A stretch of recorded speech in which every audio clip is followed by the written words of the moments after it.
Revista Espírita. Jornal de Estudos Psicológicos. Publicado sob a direção de Allan Kardec.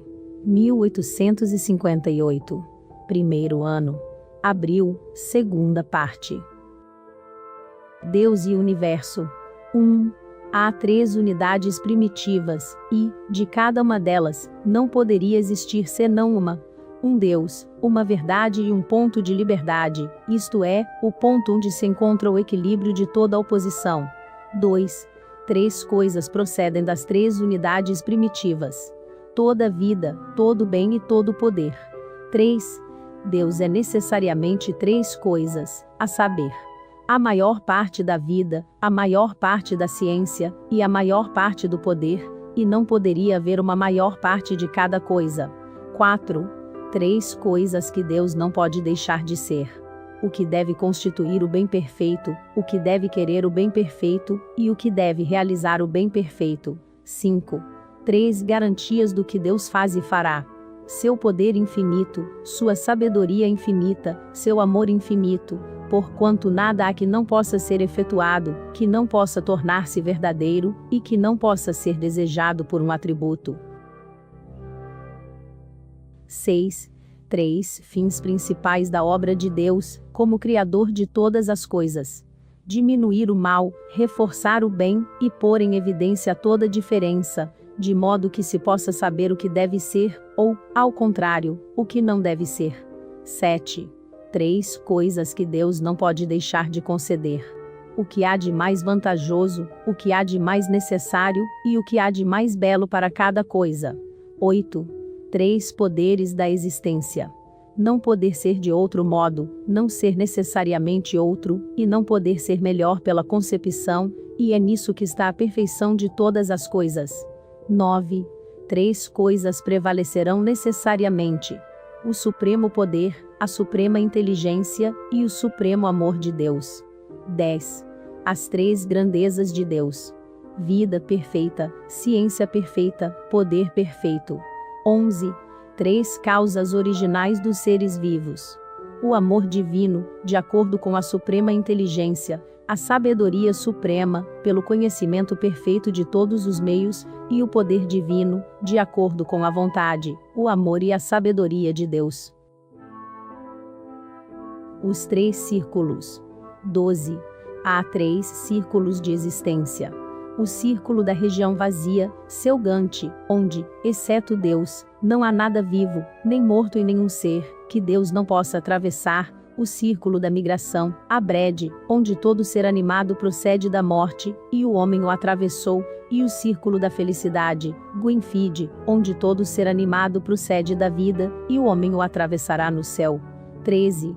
3 estados sucessivos dos seres animados.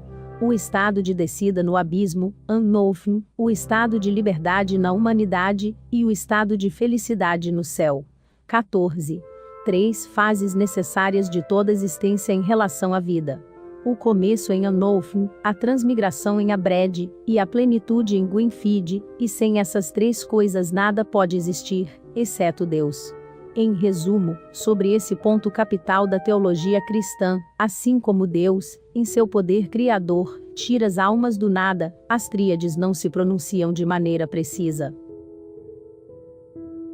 Depois de terem revelado Deus em sua esfera eterna e inacessível, elas mostram simplesmente as almas originando-se nas camadas mais profundas do universo, no abismo, Unnofen.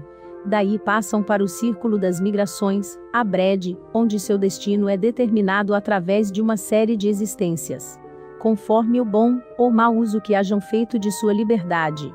E, por fim, elevam-se ao círculo supremo, Gwynfide, onde as migrações cessam, onde não mais se morre e onde a vida transcorre em completa felicidade, em tudo conservando sua atividade perpétua e a plena consciência de sua individualidade.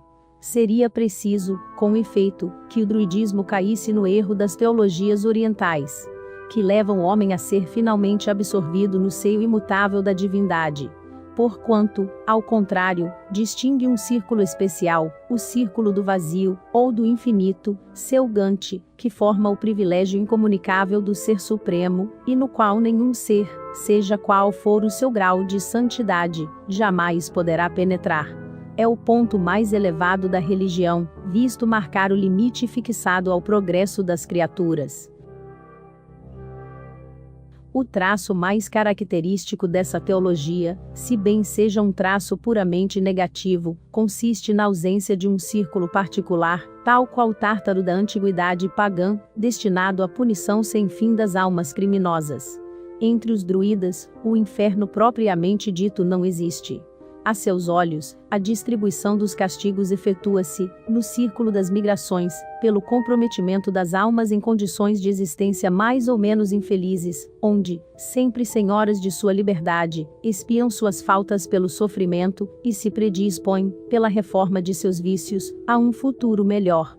Em certos casos pode mesmo acontecer que as almas retrogradem até aquela região do Anofim, onde se originam, e a qual quase não se pode dar outro significado senão o da animalidade. Por esse lado perigoso, a retrogradação, que nada justifica, visto que a diversidade das condições de existência no círculo da humanidade é perfeitamente suficiente à penalidade de todos os graus, o druidismo teria então chegado a resvalar até a metempsicose. Mas esse extremo deplorável, ao qual não conduz nenhuma necessidade da doutrina do desenvolvimento das almas pela vida das migrações, como se verá pela série de tríades relativas ao regime do círculo de Abrede, parece ter ocupado, no sistema da religião, apenas um lugar secundário. Salvo algumas obscuridades, que talvez resultem de uma língua cujas sutilezas metafísicas não nos são ainda bem conhecidas, as declarações das tríades relativas às condições inerentes ao círculo de Abrede espargem as mais vivas luzes sobre o conjunto da religião druídica. Respira-se aí um sopro de superior originalidade. O mistério que oferece à nossa inteligência, o espetáculo de nossa existência atual adquire nela uma feição singular, que não se encontra em parte alguma. Dir-se-ia que um grande véu, rompendo-se antes e depois da vida, permite à alma navegar, de repente, com uma força inesperada, através de uma extensão indefinida, de que ela própria jamais suspeitou, em virtude de seu encarceramento entre as espessas portas do nascimento e da morte. Seja qual for o julgamento a que cheguemos, quanto à verdade dessa doutrina, não podemos deixar de convir que é poderosa. Refletindo sobre o efeito que esses princípios inevitavelmente deviam produzir sobre as almas ingênuas, sua origem e seu destino, é fácil dar-se conta da imensa influência que os druidas haviam naturalmente adquirido sobre o espírito de nossos antepassados. Em meio às trevas da antiguidade, esses ministros sagrados não podiam deixar de aparecer, aos olhos das populações, como os reveladores do céu e da terra. Eis o texto notável de que se trata. O círculo de Abrede. 15. 3 coisas necessárias no círculo de Abrede. O menor grau possível de toda a vida, e, daí, o seu começo, a matéria de todas as coisas, e, daí, o crescimento progressivo, que só se realiza no estado de necessidade, e a formação de todas as coisas da morte, e, daí, a debilidade das existências. 16. 3 coisas das quais todo ser vivo participa necessariamente pela justiça de Deus. O socorro de Deus em Abrede, porque sem isso ninguém poderia conhecer coisa alguma, o privilégio de participar do amor de Deus, e o acordo com Deus quanto à realização pelo poder de Deus, enquanto for justo e misericordioso. 17. 3 causas da necessidade do círculo de Abrede. O desenvolvimento da substância material de todo ser animado, o desenvolvimento do conhecimento de todas as coisas, e o desenvolvimento da força moral, para superar todo o contrário e quitral, o espírito mau, e para libertar-se de drogue, o mal. Sem essa transição de cada estado de vida, não poderia haver nele a realização de nenhum ser. 18. 3 calamidades primitivas de Abrede. A necessidade, a ausência de memória, e a morte. 19. 3 condições necessárias para chegar-se à plenitude da ciência. Transmigrar em Abrede, transmigrar em Gwynfide e recordar-se de todas as coisas passadas, até em Anofim. 20. 3 coisas indispensáveis no círculo de Abrede. A transgressão da lei, visto não poder ser de outro modo, a liberação pela morte ante, drogue e quitrao, o crescimento da vida, e do bem pelo afastamento de drogue na liberação da morte, e isso pelo amor de Deus, que abrange todas as coisas. 21. 3 meios eficazes de Deus em Abrede, para dominar drogue e quitrao, e superar sua oposição em relação ao círculo de Gwenfide. A necessidade, a perda da memória, e a morte. 22. 3 coisas são primitivamente contemporâneas: o homem, a liberdade e a luz. 23. 3 coisas necessárias ao triunfo do homem sobre o mal: a firmeza contra a dor, a mudança, a liberdade de escolha, e com o poder que o homem tem de escolher, não se pode saber antecipadamente para onde irá. 24. 3 alternativas oferecidas ao homem: Abrede e Gwenfide, necessidade e liberdade, mal e bem, o todo em equilíbrio, e pode o homem à vontade ligar-se a um ou outro. 25. Por 3 coisas cai o homem sob a necessidade de Abrede: pela ausência de esforço para o conhecimento, pela não ligação ao bem, e pela vinculação ao mal. Em consequência dessas coisas, desce em Abrede até o seu análogo e recomeça o curso de sua transmigração. 26. Por 3 coisas retorna o homem necessariamente em Abrede, se bem que, em outros sentidos, esteja ligado ao que é bom. Pelo orgulho, cai até em Onofim pela falsidade, até o ponto do demérito equivalente, e pela crueldade, até o grau correspondente de animalidade. Daí transmigra novamente para a humanidade, como antes. 27. As 3 coisas principais a obter no estado de humanidade: a ciência, o amor, a força moral, no mais alto grau possível de desenvolvimento, antes que sobrevenha a morte. Isso não pode ser obtido anteriormente ao estado de humanidade, e não pode ser senão pelo privilégio da liberdade e da escolha. Essas 3 coisas são chamadas as 3 vitórias. 28. Há 3 vitórias sobre Krog e Quitrao: a ciência, o amor e a força moral, porque o saber, o querer e o poder realizam o que quer que seja em sua conexão com as coisas. Essas 3 vitórias começam na condição de humanidade e se demoram eternamente. 29. 3 privilégios da condição do homem: o equilíbrio do bem e do mal, e, daí, a faculdade de comparar, a liberdade na escolha, e, daí, o julgamento e a preferência, e o desenvolvimento da força moral em consequência do julgamento, e, daí, a preferência. Essas 3 coisas são necessárias à realização do que quer que seja. Assim, em resumo, o princípio dos seres no seio do universo dá-se no mais baixo ponto da escala da vida. E, se não é levar muito longe, as consequências da declaração contida na 26ª tríade, pode-se conjeturar que na doutrina druídica, o ponto inicial estava supostamente no abismo confuso e misterioso da animalidade. Daí, consequentemente, desde a própria origem da história da alma, a necessidade lógica do progresso, uma vez que os seres não são por Deus destinados a permanecer numa condição tão baixa e tão obscura. Todavia, nos estágios inferiores do universo, esse progresso não se desenvolve segundo uma linha contínua. Essa longa vida, nascida tão baixo para elevar-se tanto, rompe-se em fragmentos solitários na base de sua sucessão, mas, graças à falta de memória, sua misteriosa solidariedade escapa, pelo menos por algum tempo, à consciência do indivíduo. São essas interrupções periódicas no curso secular da vida, que constituem o que chamamos morte, de sorte que a morte, e o nascimento, em uma visão superficial, formam acontecimentos tão diversos que não são, na realidade, mais que 2 faces do mesmo fenômeno, uma voltada para o período que se acaba, a outra para o que se inicia.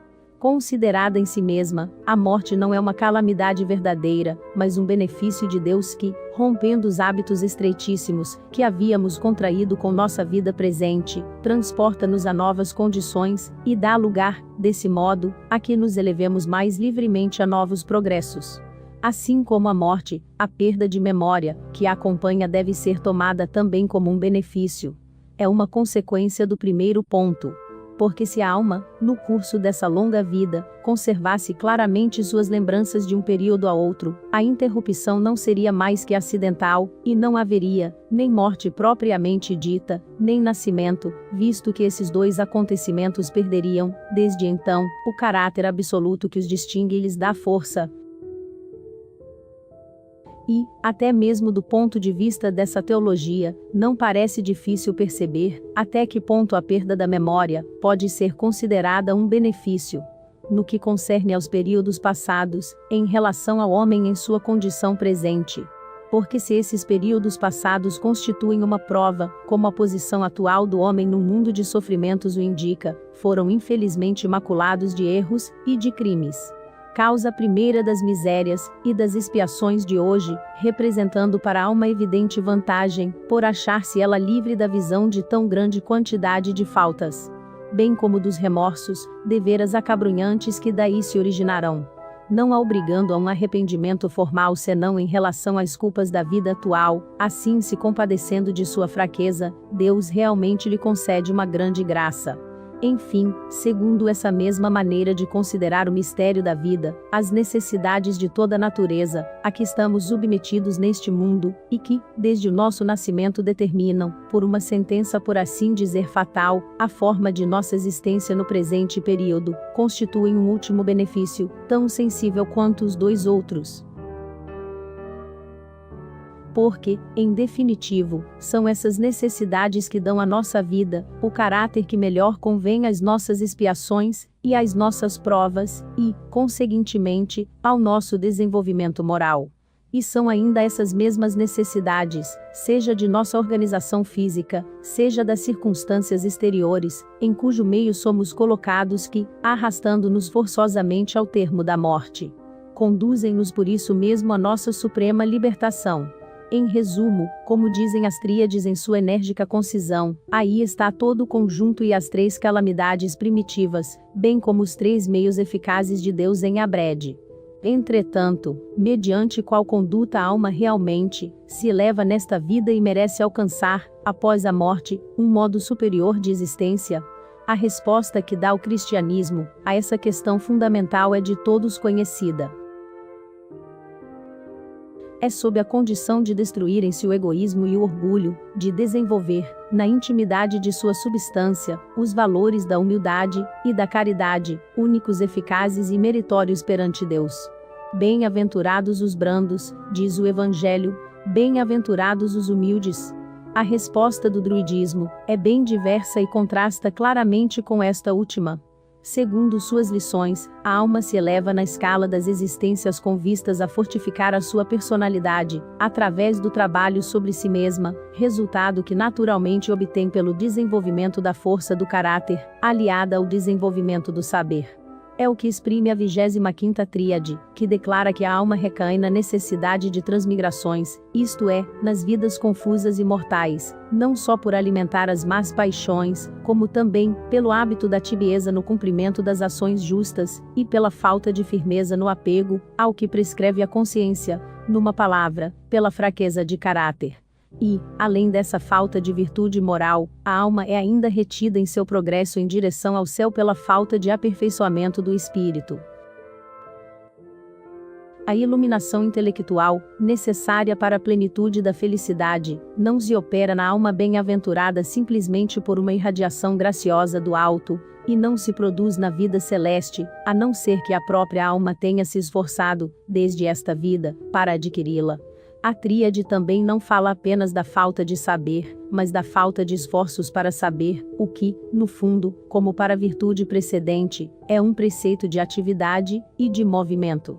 Em verdade, nas tríades seguintes, a caridade é recomendada no mesmo título que a ciência e a força moral, mas, ainda aqui, como no que toca à natureza divina, a influência do cristianismo é sensível. É a ele, e não à forte, mas dura religião de nossos antepassados, que pertence à predicação e à entronização no mundo da lei da caridade em Deus e no homem, e se essa lei brilha nas tríades, é por efeito de uma aliança com o Evangelho, ou, melhor dizendo, de um feliz aperfeiçoamento da teologia dos druidas pela ação da dos apóstolos, e não por uma tradição primitiva. Arrebatemos esse raio divino e teremos, em sua rude grandeza, a moral da Gália, moral que pôde produzir, na ordem do heroísmo e da ciência, poderosas personalidades, mas que não a soube unir entre si, nem a multidão dos humildes. A doutrina espírita não consiste apenas na crença na manifestação dos espíritos, mas em tudo que nos ensinam sobre a natureza e o destino da alma. Se, pois, nos reportarmos aos preceitos contidos em O Livro dos Espíritos, onde se encontra formulado todo o seu ensinamento, seremos surpreendidos com a identidade de alguns princípios fundamentais com os da doutrina druídica, dos quais um dos mais notáveis é, sem sombra de dúvida, o da reencarnação. Nos 3 círculos, nos 3 estados sucessivos dos seres animados, encontramos todas as fases apresentadas por nossa escala espírita. Com efeito, o que é o círculo de Abrede, ou da migração, senão as 2 ordens de espíritos, que se depuram através de suas existências sucessivas? No círculo de Gwynfide, o homem não transmigra mais, desfrutando da suprema felicidade. Não é a primeira ordem da escala, a dos espíritos puros que, tendo realizado todas as provas, não mais necessitam de encarnação, e gozam da vida eterna. Notemos ainda que, conforme a doutrina druídica, o homem conserva o seu livre-arbítrio. Eleva-se gradualmente por sua vontade, por sua perfeição progressiva e pelas provas que suportou, do Anolf no abismo, até a perfeita felicidade em Gwynfide, com a diferença, todavia, de que o druidismo admite o possível retorno às camadas inferiores, enquanto o espírito, conforme o espiritismo, pode permanecer estacionário, mas não pode degenerar. Para completar a analogia, não teríamos que acrescentar à nossa escala, abaixo da 3ª ordem, senão o círculo de Anolfin para caracterizar o abismo, ou a origem desconhecida das almas, e, acima da 1ª ordem, o círculo de Selgante, morada de Deus, inacessível às criaturas. Os melhores audiolivros para o estudo do Espiritismo, outras obras do Espiritismo, bem como audiobook de estudo espírita, para estudar Espiritismo. Nesse audiolivro espírita em específico, você vai aprender